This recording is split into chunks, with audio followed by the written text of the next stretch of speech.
What's good with y'all boys? Welcome back to the episode of RayandKyleEverythingSports podcast. Today I'm here to break down my NFL locks of just the Thursday night game. I told y'all boys earlier in the previous videos I was going to come with some more heat, some more locks. So I think I put out about four last night. I got 5 more just for Thursday night tonight. So listen, terrible week last week. Like I said, I did go 0-4, but I'm here to take revenge on my poor performance last week. But first lock I'm taking, this was also in the game in the video I posted last night. We're taking Austin Ekeler over 78.5 rushing plus receiving yards at minus 115. Now, Easton Stick is their starting quarterback. I don't know who that is, and you don't either. So they're going to rely heavily on Ekeler. And news just broke last night that Keenan Allen will not be playing in this game. So that's also huge for Ekeler. They're going to really rely on him. I mean, Mike Williams is already out. Josh Palmer did come back, but they're going to rely on their go-to guy. Now that Keenan Allen is out, plan to see him get a lot of receptions, get a lot of looks, and get a lot of carries. So I love Ekeler over 78.5 rushing plus receiving yards. We're going to see Ekeler a lot in this right now. But second bet, I'm taking Josh Jacobs over or to score a touchdown in this game at plus 115. Now, he is currently questionable, so that's not a good sign. It's also looking like Zamir White may be playing. So, of course, if he doesn't play, obviously take this off and you'll get your money back. But if he does play, plan on him getting in the end zone. I've just really got a good feeling about this bet. And 4 out of the 5 Chargers' last games, they've allowed a rushing touchdown 2 in some of the games. So I love Josh Jacobs to score a touchdown in this Thursday night game if he plays. Third lock, I'm going with the rookie out of TCU, Quentin Johnston, to go over 32.5 receiving yards. That one's at minus 124. Now, like I said earlier, Keenan Allen is not playing in this game. So plan for the rookie to get a lot of attention and a lot of looks. Of his last 2 games, he went 552 against the Patriots, and then 3 for 91 last week against a good Denver secondary. So plan for him to get a lot of targets early and often. And he's a young guy, so is Easton Stick. So I plan for them to really just get him the ball more. I mean, they got to see what they have in this young receiver. Their season is clearly done with now that Justin Herbert's out. So they're going to plan on getting the ball to their young receivers and see what they have at that position in the future.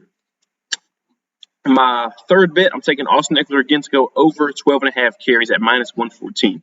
And like I said before, plan on Austin Ekeler being that bell cow of a back. Plan on him getting, I can see him getting 14 upwards carries, getting 5 to 6 receptions as well.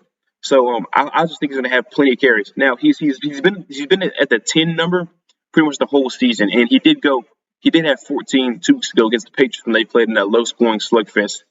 But I think with Easton Stick being their quarterback, I think he's going to get a lot of attention and a lot of carries. And I don't think he's going to have to score a whole lot of points because Las Vegas just put up a 0 burger last week against Minnesota. So I don't think it's going to be a shootout. I think it's going to be more of a low to mid scoring game. But I do see Ekeler getting the ball, 14 plus carries. So I think it will be a sweat, but I do think he'll hit.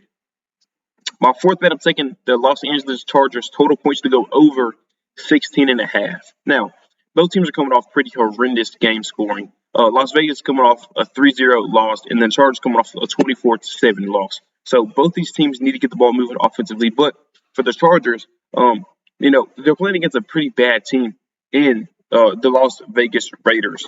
Now, the more I look at this bet, the more I'm really nervous about it. This one's definitely going to be a sweat. I think if they get this, it'll be really late. And then they could be down. I don't see the Chargers winning this game. But if they do hit, it'll be because they covered like really late or they outright won the game. So I do like that. And then Austin, also, we haven't seen Easton Stick on film. So that's going to be a kind of a curveball for that Las Vegas Raiders defense. Just, because they don't really know what they're getting out of that quarterback position because we know how this offense looks with just Herbert. They're super explosive and they're pretty solid all around. But I do like that. Now, for my 6th and final lock, I'm going to go with Austin Ekeler's receptions at over 4.5 at plus at minus 106 odds. So, like I said before, I think he's going to get a lot of targets. He's going to be their go-to guy. I mean, especially with Keenan Allen out and Mike Williams and Justin Herbert, playing for a lot of checkdowns, a lot of screens, a lot of carries also. But we're relying heavily on Ekeler. Planning on him having a big game. I mean, I would maybe dabble in his anytime touchdown score. Let me see what that said. I think we're getting we're getting plus odds. I think it's pretty good odds actually. Yeah, we're getting plus 120 for him to score a touchdown. So I wouldn't be shy about betting on that either. But for now, we're going to go with his rush pass receiving yards, his carries, and then his receptions as well. So those are my 6 Thursday Night Football locks, man. I really hope I really, bounce back from a terrible week last week. So we're going to go 6-0 tonight and 11-0 for the weekend. So I appreciate y'all watching, and as always, tune in next time. Peace.